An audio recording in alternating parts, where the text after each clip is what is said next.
अस्सलामुअलैकुम वरहमतुल्लाहि वबरकातुहू। तो स्टूडेंट हम लोग जो है वो सेक्शन ए मुकम्मल करने के बाद जो है वो सेक्शन बी की तरफ आते हैं।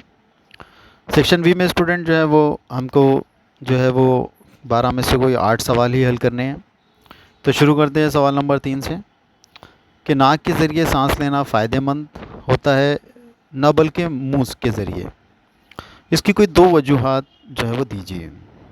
तो स्टूडेंट हम लोगों को मालूम है कि नाक के ज़रिए सांस लेना जो है वो फ़ायदेमंद है। क्यों? क्योंकि नाक में जो है वो एयर जाने से पहले हमारे जो है वो जो हेयर्स है वो जो है वो फ़िल्टर का काम करते हैं। धूल मिट्टी के ज़रात ये जो है वो अंदर नहीं जाते, ये वहाँ पे फंस जाते हैं। तो देखते हैं हम लोग मुंह के ज़रिए सांस लेने में ऐसा कोई अमल नहीं है।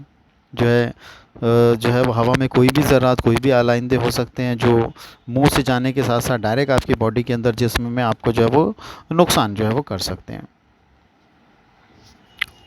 यहाँ स्टूडेंट आप जो है इसका सवाल का जवाब यहाँ पर देख सकते हैं। सफ़ा नंबर 250 पे दिया हुआ है कि मुंह से सांस लेने की बनिस्बत नाक के ज़रिए सांस लेना क्यों फ़ायदेमंद होता है। तो यहाँ देख सकते हैं स्टूडेंट कि सबसे पहले कि जो है नाक के ज़रिए ली गई हवा को जो है वो नाक जो है वो छानती मतलब छाना जाता है, फ़िल्टरेशन का काम किया जाता है।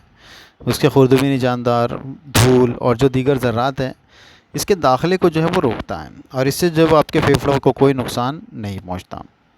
उसी के साथ साथ अमल तनफ़ुस के दौरान ली गई हवा को गर्म करने और छानने के लिए मुंह में ऐसा कोई निज़ाम जो है वो नहीं है। ये सारी जो है वो चीज़ें सिर्फ नाक में है, इसलिए जो है वो नाक से सांस लेना जो है वो ज़्यादा फ़ायदेमंद है। हमारा अगला सवाल सवाल नंबर 4 कि इर्तिका के कोई दो सालमी सबूत यानी सालमाती सबूत मॉलिक्यूलर एविडेंस जो है वो दीजिए। यहाँ भी स्टूडेंट आपको जो है वो जवाब यहाँ पर मिल जाएगा कि इर्तिका के जो सालमाती सबूत है वो क्या है। तो स्टूडेंट याद रखें सालमाती सबूत में सबसे पहले तो खुलिया बुनियादी साख्ती और अफ़ाली इकाई हैं और मुख्तलिफ़ जानदारों में एक जैसे काम करने वाले प्रोटीन और जीनियाती मादे ये सभी में मौजूद होते हैं। तो अगर हम लोग मॉलिक्यूल मतलब सालमे की बुनियाद पर बोलें तो प्रोटीन और जीनियाती मादा डीएनए आरएनए ये सभी जानदार में मौजूद हैं। उसी तरीके से स्टूडेंट बुनियादी तहवली सरगर्मियाँ मतलब जितने भी फिज़ियोलॉजिकल प्रोसेस हो रहे हैं मेटाबॉलिक प्रोसेस हो रहे हैं सब में जो तवानाई का ज़रिया है वो एटीपी है। तो चाहे वो प्लांट हो, चाहे वो किंगडम मोनेरा के ऑर्गेनिज़म हो, किंगडम एनिमेलिया के एडवांस ऑर्गेनिज़म हो, सबके अंदर जो है ये मॉलिक्यूलर जो पार्ट है एटीपी का एनर्जी है, प्रोटीन है, डीएनए है, आरएनए है। तो ये सब जो है वो इर्तिका मतलब इवोल्यूशन को जो है वो जो है वो मुश्तरका तौर पे जो है वो साबित करते कि भाई सबका इर्तिका जो है वो सालमाती बुनियाद पर हुआ है। स्टूडेंट हमारा अगला सवाल कि सवाल नंबर 5 जीन थेरेपी के कोई 4 इस्तेमालात लिखिए। जीन थेरेपी जो है वो स्टूडेंट हमने बायोटेक्नोलॉजी के इसमें जो है वो पढ़ा है। देखिए यहाँ स्टूडेंट हम लोग अगर देखें तो यहाँ पर जो है वो जीन थेरेपी है ना, जीन थेरेपी जो है वो किस तरीके से असरअंदाज है, इसके कितने फ़ायदे हैं। तो यहाँ पर लिखा हुआ है कि सबसे पहले जो ऐबदार जीन है, जो लापता जीन है, उन्हें जो है वो तब्दील किया जाए। सबसे पहले यह है कि जीन थेरेपी में आप ऐबदार जीन को जो है वो ख़त्म करें। ऐबदार जीन जो है बहुत सारी मिसालें हमने इसकी पढ़ी है, इसमें जो है वो colour blindness, sickle cell anaemia, हाँ थैलेसेमिया, ये सब जो जीन की ख़राबी है इन्हें अगर आपने चेंज कर दिया, तब्दील कर दिया तो हम जो है वो इन बीमारियों से बच सकते हैं। उस तरीके से वो जीन फराहम किए जाए जो कैंसर के खुलियों को तबाह करते हैं और उनकी तबाही को तेज़ भी करते हैं और ऐसे जीन मुहैया कराते हैं जिसकी वजह से कैंसर के खुलियात जो है वो मतलब वापस असल खुलियों में जो है वो वापस आ जाएं। तो इस तरीके से अगर हमने जीन के तरीके से कोई थेरेपी कोई ऐसा इलाज उससे कोई किया हमने तो ये सब जो है वो इसके इस्तेमाल से हम लोग ये सब बीमारियों से कैंसर जैसे खुलियों से उनके मल्टीप्लिकेशन उनको तेज़ी करने के अमल को जो है वो रोक सकते हैं। उसी तरीके से स्टूडेंट बैक्टीरिया या वायरल जीन को वैक्सीनेशन की शक्ल के तौर पर फराहम करना, हम लोग अगर इसे वैक्सीन की शक्ल में देते हैं तो भी हम लोग जो है वो इससे बच सकते हैं। वैक्सीन जो है वो असल में किसी भी जानदार का जो डेड फॉर्म रहता है, इनएक्टिव फॉर्म रहता है, वही जिस्म में डाला जाता है जिन्हें हम वैक्सीन कहते हैं। तो ये जो हम लोगों को वैक्सीन जो टीके लगाए जाते हैं ये असल में जीन थेरेपी है। उसी तरीके से एंटीजन का इजहार और नस्ल मुदाफ़ाती रद्दअमल को मतलब जो है वो डीएनए फराहम करना, ताकि उसका मुदाफ़ियाती जो है वो रद्दअमल मतलब उसके ख़िलाफ़, एंटीजन के ख़िलाफ़ जो है वो आप में डीएनए जो है वो इस तरीके से डाले जाएँ जो उसके ख़िलाफ़ काम करें और हमको बीमारियों से जो है वो रोक सकें।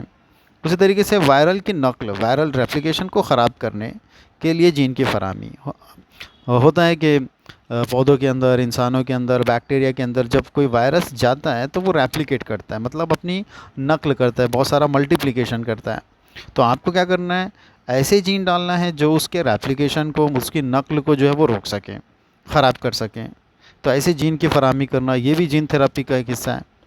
उसी तरीके से वो जीन फराहम करना जो ख़राब नसीज को शफा याबी की मुतहरिक करे, मतलब जो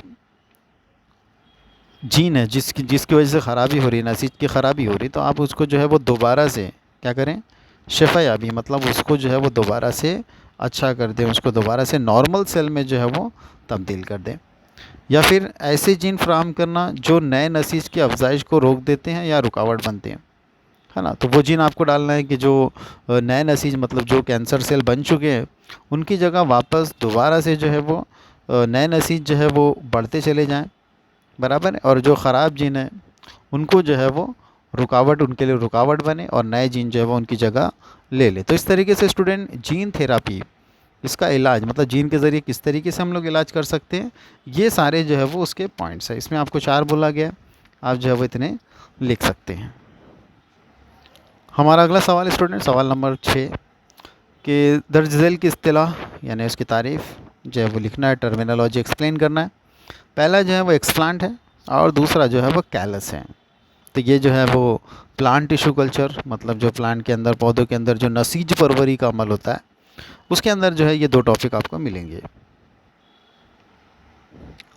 देखिए स्टूडेंट, यहाँ पे एक्सप्लांट जो है वो मेंशन किया हुआ है। एक्सप्लांट मतलब नसीज का कोई जुज़, मतलब प्लांट का कोई हिस्सा। तो इसका जो है वो डेफिनेशन भी बिल्कुल वैसा ही है कि नसीज परवरी में इस्तेमाल होने वाले पौधों के हिस्से को एक्सप्लांट कहा जाता है। मतलब कोई भी हिस्से को कट कर दिया जाए जिसके अंदर आपको नसीज या सेल खलियात जो है वो मिले, तो आप उनसे एक नया पौधा जो है वो तैयार कर सकते हैं। तो जिस भी हिस्से से आप ये काम कर रहे हैं तो उस जुज़्व को, उस हिस्से को हम लोग जो है वो एक्सप्लांट जो है वो कहते हैं। उसी तरीके से स्टूडेंट जो है वो कैलस के बारे में बोला जा रहा था कि भाई कैलस क्या होता है। तो कैलस स्टूडेंट जो है वो क्या है, ये एक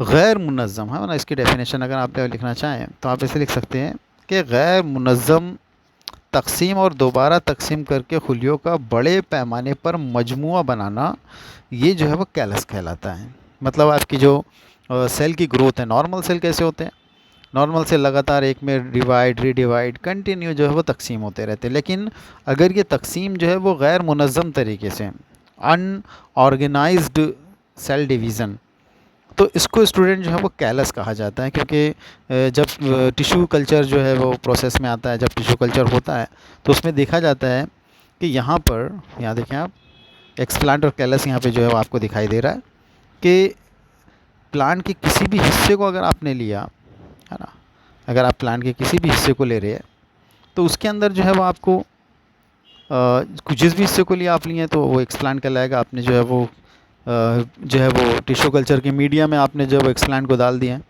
अब ये एक्सप्लांट जो है इसके अंदर जो है वो नसीज है, सेल है। तो ये सेल जो है वो अपनी अनडिफ्रेंशिएट, मतलब ये कैसे भी रैंडम जो है वो ग्रोथ करेंगे इस तरीके से। तो ये गैर मुनज़्ज़म तरीके से इनकी जो डिवीज़न होगा, इन्हें जो है वो कैलस कहा जाता है। और याद रखें स्टूडेंट, अगर इस तरीके की ग्रोथ इंसानों में हो जाए तो कैलस का जो है डेफिनेशन जो है वो सेम डेफिनेशन तो वही रहेगा, लेकिन हम इसको जो है वो कैंसर कहेंगे, कैंसर, है ना। क्योंकि कैंसर का भी डेफिनेशन वही है। कैंसर भी मतलब unorganised mass of cell is called cancer, मतलब गैर मुनज़्ज़म तरीके से खुलियात का लगातार तकसीम होना, ये जो है वो कैंसर के खुलियात है। यहाँ पर लेकिन टिश्यू कल्चर में अगर नसीज परवरी में वो हो रहा है तो हम जो है वो उसे कैलस कहेंगे। ठीक है, आते स्टूडेंट अपने अगले सवाल पे, सवाल नंबर 7 के कुछ अलामतें दी गई हैं, इसकी बिना पर नुक्स डिसऑर्डर को पहचानिए। तो स्टूडेंट यहाँ पे देखिए, सबसे पहला है कि सांस की नली का निचला हिस्सा सिकुड़ना, कंस्ट्रक्शन ऑफ ब्रोंक्यूल्स। और बलगम तैयार करना, म्यूकस का बनना, सांस के साथ जो है वो सीटी का बनना, जो वीजिंग कहा जाता है जिसे, और सांस लेने में दुश्वारी होना। तो ये स्टूडेंट याद रखें, ये जो है वो दमा, अस्थमा की बीमारी है। उसी तरीके से स्टूडेंट साइनसेस में जलन, सूजन का होना, इन्फ्लेमेशन, म्यूकस का निकलना, म्यूकस का डिस्चार्ज होना, ये जो है साइनोसाइटिस की जो है वो अलामत है। तो हम लोग देखते हैं स्टूडेंट इसको। ये पेज नंबर पे स्टूडेंट आप देख सकते हैं, जो अभी बताया गया था आपको, अस्थमा जो होता है इसके अंदर जो है वो जो असवी नालियाँ हैं, ब्रोंक्यूल्स जो है वो ये सिकुड़ जाता है, और इसमें जो है वो बलगम यानी म्यूकस जो है वो बढ़ता जाता है, और उसी तरीके से इसके अंदर जो है वो खरखराहट मतलब वीजिंग जो है वो इसमें जो है वो दिखाई देने लगता है। ठीक है, और उसी के साथ साथ सांस लेने में जो है वो दुश्वारी होती है। तो याद रखिए स्टूडेंट, इसके जितने भी पॉइंट्स हैं हम लोगों को बताते हैं कि ये जिस बीमारी के बारे में ये बात की जा रही है वो जो है वो अस्थमा है। उसी तरीके से अंदरूनी नाक की सोजिश जिसे साइनोसाइटिस कहते हैं, इसके अंदर भी स्टूडेंट जो है वो अंदरूनी नाक की सोजिश या उसके अंदर जो है वो जलन होती है ना, और चिपचिपा मादा जिसे हम लोग म्यूकस कहते हैं वो खारिज होता है। तो ये साइनोसाइटिस की जो है वो डिसऑर्डर्स है, इसकी वजह से, ये अलामती की वजह से हम इसको जो है वो साइनोसाइटिस जो है वो कहेंगे। इसी तरीके से स्टूडेंट सवाल नंबर 8 है हमारा कि नबातात में नमू के ताल्लुक से AGR और RGR की तारीफ जो है वो लिखिए। एब्सोल्यूट ग्रोथ रेट और रिलेटिव ग्रोथ रेट। यहाँ देखिए स्टूडेंट, AGR यहाँ पे लिखा हुआ है सवाल में कि एब्सोल्यूट ग्रोथ रेट और रिलेटिव ग्रोथ रेट, है ना। तो वक्फे के दौरान खुलिये की तादाद में तब्दीली की शरह को जो है वो एब्सोल्यूट ग्रोथ रेट कहा जाता है। हम देख सकते हैं DN/dt एक पर्टिकुलर वक्त है और उसमें खुलियों की तादाद जो है वो n से बताई गई है, ये एब्सोल्यूट होगा। और उसी तरीके से स्टूडेंट के जब दरमियानी दर्जे में मौजूद खुलियों की कुल तादाद के हिसाब से तकसीम होता है ना, मौजूदा खुलियों में, पूरे नहीं, तो उसे हम लोग जो है वो रिलेटिव ग्रोथ रेट जो है वो कहेंगे, है ना। तो यहाँ पर स्टूडेंट के मुताल्लिका शरह रिलेटिव ग्रोथ रेट, ये जो है वो दरमियाने दर्जे में होगा, तो हम लोग उसको रिलेट करते हैं, मवाजना करते हैं, तो इसे हम लोग रिलेटिव ग्रोथ रेट कहेंगे। और उसका फार्मूला भी यहाँ पे आप देख सकते हैं कि जो एब्सोल्यूट ग्रोथ रेट है डिवाइडेड बाय n किया हुआ है, मतलब जो n जहाँ पर जो है n को हम लोगों ने खुलियों की तादाद बोला है, तो इससे जो है वो इसका मवाजना किया जाएगा। हमारा अगला सवाल स्टूडेंट के जड़ बाल की साख्त की उम्दा नामजद शक्ल बनाइए जिसमें खालिया, तवानियाँ, मरकज़ा ये जो है वो ज़ाहिर हो। तो याद रखिए स्टूडेंट, इसमें जो है वो सिर्फ डायग्राम है कि भाई जो जड़ बाल रहता है, स्ट्रक्चर ऑफ रूट हेयर, उसकी शक्ल जो है वो आपको बनानी है। ये है student structure of root hair, हम लोग देख सकते हैं यहाँ पे। यहाँ पर जो है वो वैक्यूल, खालिया इस जगह को कहा जाएगा। यहाँ पर जो है वो सेल का जो है वो न्यूक्लियस भी है, आप देख सकते हैं, है ना। साइटोप्लाज्म है, खुलवी सयाल है, अंदर जो है ये डॉट डॉट ये तवानिया, माइटोकॉन्ड्रिया भी हैं। तो एक रूट हेयर सेल में आपको साइटोप्लाज्म, उसका सेल वॉल, सेल मेम्ब्रेन, उसका मरकज़ा, उसका तवानिया, उसका खालिया, वैक्यूल, ये सारी चीज़ें जो है वो मौजूद रहेगी। तो आपको इस डायग्राम को जो है वो स्टूडेंट बनाना होगा। आ जाते हैं स्टूडेंट अपने अगले सवाल पे। हमारा अगला सवाल है कि सेंट्रोमियर की जगह या मुकाम की बुनियाद पर या उसकी बिना पर क्रोमोज़ोम की मुख्तलिफ़ किस्में जो है वो दीजिए। अब याद रखिए स्टूडेंट, सेंट्रोमियर की जगह जो है वो 4 अलग अलग तरीके से होगी। इसमें मेटासेंट्रिक, सब मेटासेंट्रिक, एक्रोसेंट्रिक और टीलोसेंट्रिक इन्हें नाम दिया गया है, जो कि अलग अलग शेप में होंगे। इस शक्ल में देख सकते हैं स्टूडेंट आप, यहाँ पे जो है देखें सेंट्रोमियर का मुकाम दिया हुआ है, क्रोमोज़ोम के नाम दिए हुए और उसकी किस्में दी हुई हैं। तो अब हम ये एक ही टेबल से जो है वो सारी चीज़ें बता सकते हैं। देखें कि अगर जो सेंट्रोमियर है मिडिल ऑफ द क्रोमोज़ोम है ना, पहला लेते हैं, अगर वो दरमियान में मौजूद है तो हम उसे मेटासेंट्रिक कहेंगे। आप देख सकते हैं ब्लैक कलर का जो डाउट है ये बिल्कुल सेंटर में है, तो हम लोग इसको जो है वो मेटासेंट्रिक बोलेंगे। इसका शेप जो है वो वी शेप होगा, जब हम लोग इसको ऐसा सेंटर से देखते हैं तो ये वी शेप में दिखाई देगा।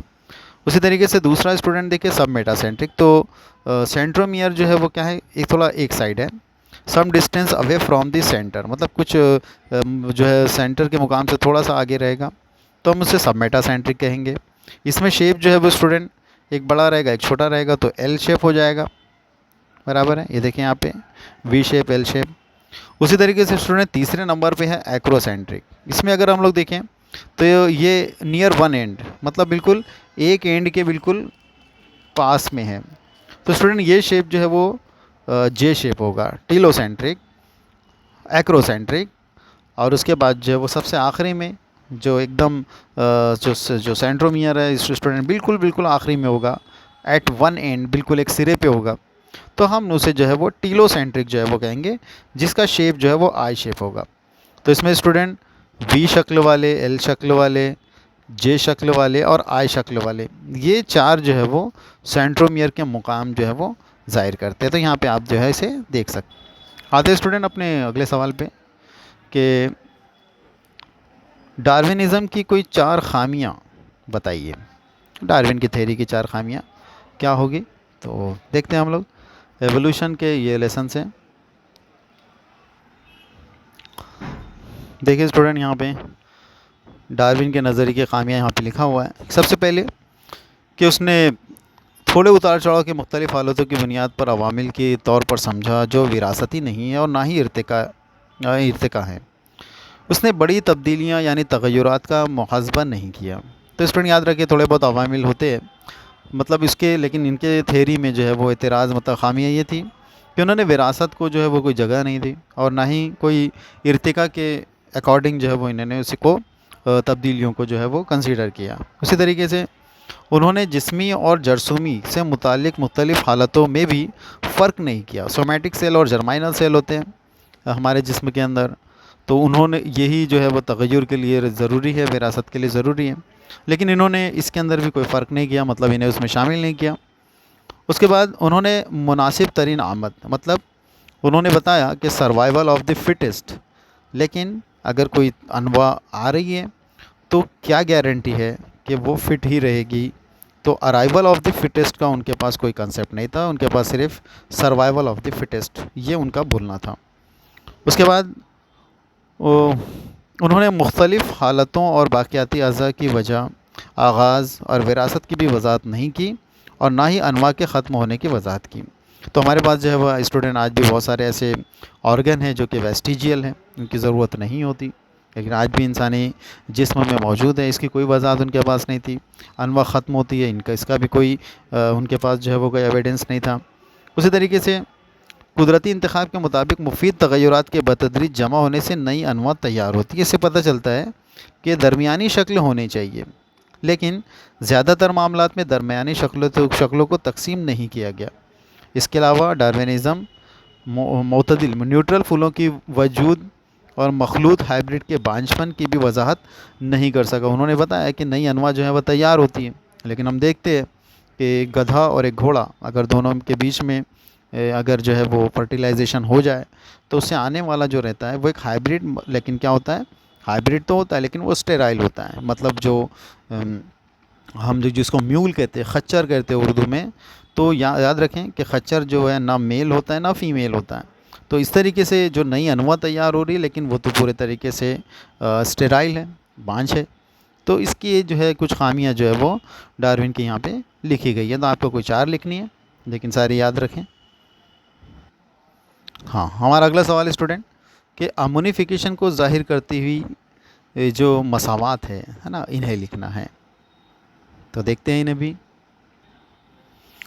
ये स्टूडेंट हार्मोनिफिकेशन आप यहाँ पर जो है वो देख सकते हैं कि पौधों और जानवरों की मौत के बाद मुख्तलिफ़ फफूंद, एक्टिनोमाइसिटीज़ और कुछ अमोनिया बनाने वाले, मतलब अमोनिफाइंग बैक्टीरिया जो है वो नसीजों का तज्जिया करते हैं। तो ये अमल जो है स्टूडेंट अमोनिफिकेशन जो है वो कहलाएगा। यहाँ पे स्टूडेंट देखो मसावात पूछा गया है, तो आपको लिखना है कि ये जो प्रोटीन है, तो प्रोटीन क्या होता है, माइक्रोबियल डिकम्पोजिशन के साथ साथ ये अमीनो एसिड में जो है वो टूट जाता है। हमें पता है कि बहुत सारे अमीनो एसिड मिलकर एक प्रोटीन बनाते हैं, तब ये प्रोटीन का जब तज्जिया होगा तो वो अमीनो एसिड बनेंगे और फिर ये अमीनो एसिड से जो है वो अमोनिया और ऑर्गेनिक एसिड जो है वो फॉर्म होंगे। तो ये स्टूडेंट अमीनो एसिड से अमोनिया का बनना, ये अमल जो है वो अमोनिफिकेशन कहलाता है। उसके बाद स्टूडेंट हराम मग़ज़ की बत्ती रासिल खना मेडुला ऑब्लोंगेटा के कोई दो अफ़ाल ये जो है यहाँ पे लिखना है, फंक्शन उसके बताना है। तो देखते हैं। तो यहाँ के स्टूडेंट मेडुला ऑब्लोंगेटा देखे यहाँ पे जो है वो लिखा हुआ है, इसके जो डिस्क्रिप्शन यहाँ लिखा हुआ है। लेकिन हमारा सवाल जो था इसके अफ़ाल से जुड़ा हुआ था, तो अफ़ाल भी यहाँ पर देखिए लिखा हुआ है कि ये दिल की धड़कन, सांस, मुहर्रिक और रुख, वैसोमीटर, मोटर की सरगर्मियाँ और जो आसाबी हरकत है, पेरिस्टाल्सिस जैसे गैर ज़रूरी अहम अफ़ाल जो रहते हैं उन्हें भी काबू करता है। गैर अहम माकूस सरगर्मियाँ जैसे खांसी, निगलना, छींकना और उल्टी को भी जो है ये काबू करता है। तो स्टूडेंट इस तरीके से जो माकूस एक्शन है उसके ख़िलाफ़ जो है ये काम कर रहा है। तो ये उसके जो है वो अफ़ाल हो गए, आपको इन्हें जो है वो लिखना होगा। उसी के बाद स्टूडेंट हमारा अगला सवाल के सवाल नंबर 14 कि सांस अंदर लेने और सांस छोड़ने, इंस्पायरेशन और एक्सपायरेशन के दरमियान डायफ्राम की जगह, है ना, जो दियाफ्रागमा होता है, उसके इंटरकोस्टल मसल्स के कामकाज के ताल्लुक से फ़र्क लिखिए। मतलब आपको यहाँ पे इंस्पायरेशन और एक्सपायरेशन के दरमियान जो है वो डायफ्राम को लेके, इंटरकोस्टल मसल्स को लेकर आपको जो है वो इनके फ़र्क में जो है वो लिखना है। यहाँ स्टूडेंट देखें, सांस का अंदर लेना और सांस का जो है वो बाहर खारिज करना, ये दोनों जो है यहाँ पे लिखा हुआ है। तो यहाँ देख सकते हैं स्टूडेंट के सांस के अंदर लेने में जो है वो फ़िज़ाई हवा फेफड़ों में जाएगी, एक फ़ाल अमल है। और फेफड़े और माहौल के दरमियान दबाव की दर्जे की वजह से जो दियाफ्रागमा मतलब जो डायफ्राम है ये क्या हो जाता है, चपटा हो जाता है और नीचे की तरफ हो जाएगा, है ना। तो डायग्राम में आपको जो है वो उसी तरीके से लिखा हुआ है। इंस्पायरेशन में देखो डायफ्राम जो है वो आपका नीचे की तरफ जो है वो सिकुड़ जाएगा। पसलियों के दरमियान उज़लात जो है वो सिकुड़ते हैं, पसलियों और छाती की हड्डी ऊपर और बाहर की तरफ बढ़ते हैं और उसके बाद उनके हजम में जो है वो इजाफा होता है। फेफड़ों का दबाव कम होता है और फ़िज़ा जो है वो फ़िज़ा से हवा जो है वो फेफड़ों के अंदर चली जाती है और उसके बाद जो है वो इसके कम दबाव को वो जो है वो बराबर किया जाता है और सांस जो है वो अंदर चली जाती है और इससे सांस का अंदर लेना मतलब इंस्पायरेशन कहा जाता है। वहीं दूसरी तरफ एक्सपायरेशन जो है वो छाती जो है वो सिकुड़ कर हवा खारिज करने का सबब बनती है। मतलब डायफ्राम जो है वो क्या हो जाएगा, फिर से जो है वो ऊपर की तरफ जो है वो चला जाएगा। ठीक है, तो दियाफ्रागमा और डायफ्राम जो है वो फैलेगा और ऊपर की तरफ चला जाएगा, गुंबद की शक्ल हो जाएगी और पसलियों के दरमियान उज़लात भी फैल जाएंगे और अंदरूनी की तरफ जो है वो खींचने में आसानी होगी और इसका हजम जो है वो भी कम हो जाएगा और इस तरीके से हवा बाहर की तरफ खारिज कर दी जाएगी। तो स्टूडेंट इस तरीके से आपको इसके फ़र्क जो है वो लिखने हैं। तो इस तरीके से स्टूडेंट देख रहे हैं आप कि हमारा यहाँ पर जो है वो सेक्शन बी जो है वो मुकम्मल हो चुका है। अब अगला जो है वो हमारा सेक्शन सी, ये जो है वो हम लोग जो है वो अगले हिस्से में जो है वो इसे कंटिन्यू करेंगे। तब तक के लिए अल्लाह हाफिज़।